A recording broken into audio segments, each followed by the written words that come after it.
Welcome to शेवसन world. एक बहुत बड़ी और अहम डेवलपमेंट सामने आ रही है कि इंडिया और यूनाइटेड अरब एमिरेट्स एक नाम निहाद डिफेंस पैक्ट साइन करने जा रहे हैं, बिल्कुल उसी तर्ज पर जिस तरह पाकिस्तान और सऊदी अरब के दरमियान डिफेंस कॉर्पोरेशन का फ्रेमवर्क मौजूद है। ये खबर उस वक्त सामने आती है जब रीजन में जियोपॉलिटिक्स तेजी से बदल रही है और मुख्तलिफ अलायंसेज एक दूसरे के मुकाबले में शेप ले रहे हैं, और इंडियन मीडिया तो धड़ाधड़ आर्टिकल छाप रहा है कि UAE India agrees on formalising defence pact, $200 billion trade deal. मतलब कि इंडिया और यूएई डिफेंस पैक्ट साइन करने जा रहे हैं और ट्रेड को भी $200 बिलियन तक ले जाना चाहते हैं। इस डेवलपमेंट को समझने के लिए सिर्फ इंडिया और यूएई के रिश्ता देखना काफी नहीं है, बल्कि पूरी मिडिल ईस्ट और साउथ एशिया की पावर पॉलिटिक्स को साथ रखना जरूरी है। इस खबर को और भी ज्यादा अहमियत इसलिए मिलती है क्योंकि यूएई सदर के इंडिया के दौरे से महज कुछ ही दिन पहले तुर्की के वजीर खारजा का एक बयान भी सामने आया, जिसमें उन्होंने कहा कि तुर्की पाकिस्तान और सऊदी अरब के साथ डिफेंस कॉर्पोरेशन या डिफेंस पैक्ट की तरफ बढ़ रहा है और डील ऑलमोस्ट पाइपलाइन में है। अब आप लोगों के जहन में एक सवाल होगा कि यूएई एक मुस्लिम कंट्री है, अरब वर्ल्ड का हिस्सा है, तो फिर वो पाकिस्तान और सऊदी अरब के मुकाबले में इंडिया के साथ डिफेंस अलाइनमेंट की तरफ क्यों जा रहा है। लेकिन मैं क्लियर कर दूं कि जियोपॉलिटिक्स में दोस्ती और दुश्मनी का ताल्लुक मजहब से कम और इंटरेस्ट से ज्यादा होता है, और यही इस पूरी कहानी का बुनियादी नुक्ता है। अब अगर हम यूएई के प्रेसिडेंट के इंडिया के अचानक दौरे को देखें तो ये एक नॉर्मल स्टेट विजिट बिल्कुल भी नहीं लगता। ये सिर्फ 3 घंटों का शॉर्ट विजिट था, लेकिन इसे बहुत हाई प्रोफाइल बनाया गया। Indian prime minister Narendra Modi airport पर यूएई प्रेसिडेंट को खुद इस्तकबाल करते हुए दिखाई दिए, जो आम तौर पर सिर्फ बहुत ही करीबी और स्ट्रेटेजिक पार्टनर्स के लिए होता है। इंडियन मीडिया ने इस विजिट को गैर मामूली तरीके से प्रोजेक्ट किया। हेडलाइंस चलाई गईं कि बहुत बड़ी डिफेंस डील साइन होने वाली है, इंडिया और यूएई के दरमियान नई स्ट्रेटेजिक चैप्टर का आगाज होने जा रहा है, ब्ला ब्ला ब्ला। लेकिन अगर फैक्ट्स को देखा जाए तो अभी तक कोई फॉर्मल डिफेंस डील या डिफेंस पैक्ट पब्लिकली साइन होता हुआ नजर नहीं आया। ऑफिशियल लेवल पर सिर्फ इतना कहा गया है कि ट्रेड कॉर्पोरेशन को बढ़ाने, इन्वेस्टमेंट और इकोनॉमिक टाइज को डीपन करने पर बात हुई है। इससे ये सवाल और भी गहरा होता जा रहा है कि अगर फिलहाल कोई डिफेंस पैक्ट साइन नहीं हुआ तो फिर इतना हाइप क्यों क्रिएट किया गया। जवाब जियोपॉलिटिक्स के प्रेशर गेम में छुपा हुआ है, और अगर आप ये वीडियो पूरी देखते हैं तो मैं आपको प्रॉपर तरीके से समझा दूंगा कि आखिर ऐसी डेवलपमेंट क्यों होने जा रही है, और वीडियो को एंड तक लाजमी देखें।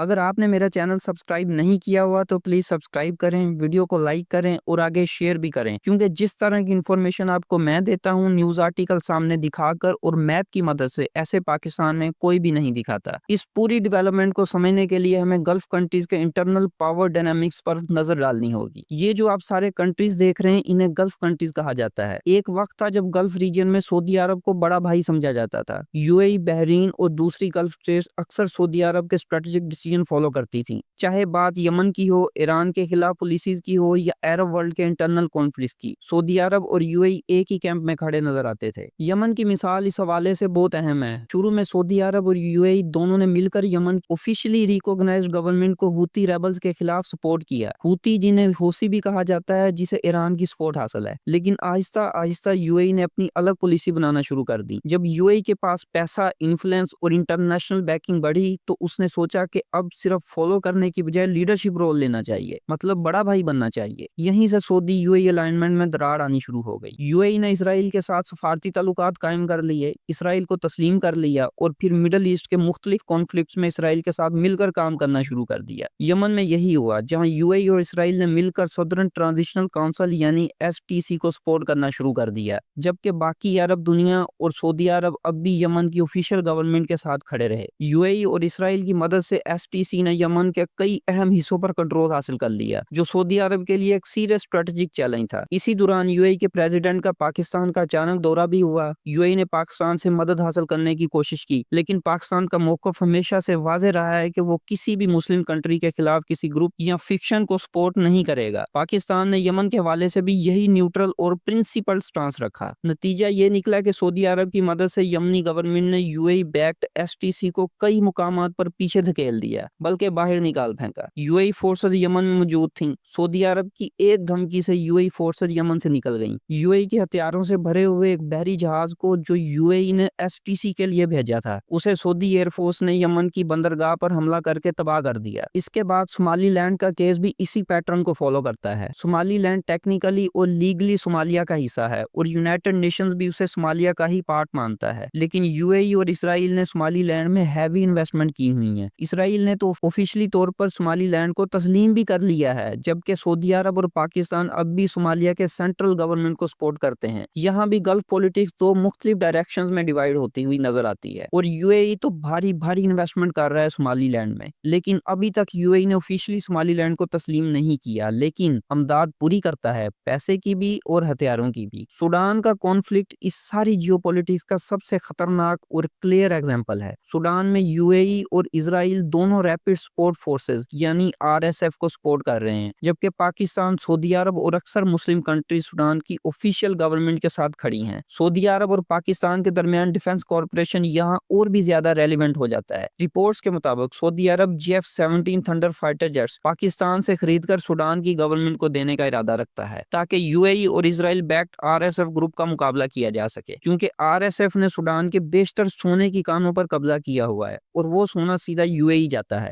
اور وہاں سے اسلحہ سوڈان میں آتا ہے۔ کیونکہ سوڈان سے یو اے ای کو سونا مل رہا ہے تو اسی لیے یو اے ای کی مدد بھی زیادہ ہے۔ لیکن اب یہاں بازی پلٹنے والی ہے، کیونکہ اب اس میدان میں پاکستان کی انٹری ہو چکی ہے، اور وہ بھی S-400 کلر JF-17 تھنڈر کے ساتھ۔ یہاں سے یہ بات واضح ہوتی ہے کہ یو اے ای کو کئی فرنٹس پر ریزسٹنس کا سامنا ہے۔ جہاں جہاں یو اے ای نے آرم گروپس یا نان اسٹیٹ ایکٹرز کو سپورٹ کیا، وہاں پاکستان اور سعودی عرب کی اسٹریٹجک الائنمنٹ نے یو اے ای کے لیے مشکلات پیدا کی ہیں۔ اسی پریشر کا جواب یو اے ای اب دوسری ڈائریکشن میں ڈھونڈ رہا ہے، اور یہاں پر انڈیا کا رول سامنے آتا ہے۔ انڈیا کے لیے بھی یہ ایک نئی اپورچونٹی ہے۔ انڈیا کو یہ احساس ہو چکا ہے کہ اب جب بھی پاکستان کے ساتھ کوئی سیریس ملٹری کنفرنٹیشن ہوتا ہے تو انڈیا زیادہ تر تنہا رہ جاتا ہے۔ ویسٹرن پاورز اپنی ڈپلومیٹک اسٹیٹمنٹس تک محدود رہتی ہیں، اور گراؤنڈ لیول پر انڈیا کو کوئی ڈائریکٹ ملٹری بیکنگ نہیں ملتی، اور پھر نتیجہ یہ نکلتا ہے کہ انڈیا پاکستان سے 7 گنا بڑا ہونے کے باوجود مار کھا لیتا ہے۔ یو اے ای کے ساتھ ڈیفنس الائنمنٹ اور فیوچر میں اسرائیل کے ساتھ ٹرائی لیٹرل کارپوریشن انڈیا کے لیے ایک اسٹریٹجک کوشچن بن رہا ہے۔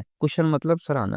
اسرائیل کا فیکٹر اس پوری کہانی میں سب سے زیادہ سینٹرل ہے۔ اسرائیل پہلے بھی انڈیا کے ساتھ انٹیلیجنس اور ڈیفنس کارپوریشن کرتا رہا ہے، خاص طور پر پاکستان کے خلاف۔ اسرائیلی ایجنسیز کے انڈیا میں آپریشنل پریزنس کوئی نیا کنسیپٹ نہیں ہے۔ مئی کے مہینے میں ہونے والے 7 سے 10 مئی کے کانفلکٹ کے دوران جو ڈرونز انڈیا کی طرف سے پاکستان کی طرف آئے، ان کے حوالے سے بھی یہ رپورٹ سامنے آئی ہیں کہ انہیں انڈین ٹیریٹری سے اسرائیلی ٹیکنیکل سپورٹ کے ساتھ آپریٹ کیا گیا۔ اس سے یہ اندازہ لگایا جا سکتا ہے کہ انڈیا اسرائیل ڈیفنس ایکسس آلریڈی کافی گہری ہو چکی ہے۔ اب اگر فیوچر میں یو اے بھی اس ایکسس کا حصہ بن جاتا ہے تو یہ صرف ایک بائی لیٹرل ڈیفنس پیکٹ نہیں رہے گا، بلکہ ایک براڈر ریجنل الائنمنٹ ہوگی جو پاکستان اور سعودی عرب پر ڈپلومیٹک اور اسٹریٹجک پریشر بڑھانے کے لیے یوز کی جا سکتی ہے۔ لیکن یہاں ایک امپورٹنٹ بات سمجھنا ضروری ہے۔ میری ذاتی رائے اور تجزیہ یہ ہے کہ یو اے فی الحال زیادہ تر پریشر ٹیکٹکس یوز کر رہا ہے۔ سعودی عرب کے خلاف جا کر اوپنلی انڈیا کے ساتھ فل سکیل ڈیفنس پیکٹ سائن کرنا یو اے کے لیے آسان نہیں ہوگا، کیونکہ گلف پولیٹکس اب بھی سعودی عرب کے بغیر سٹیبل نہیں رہ سکتی۔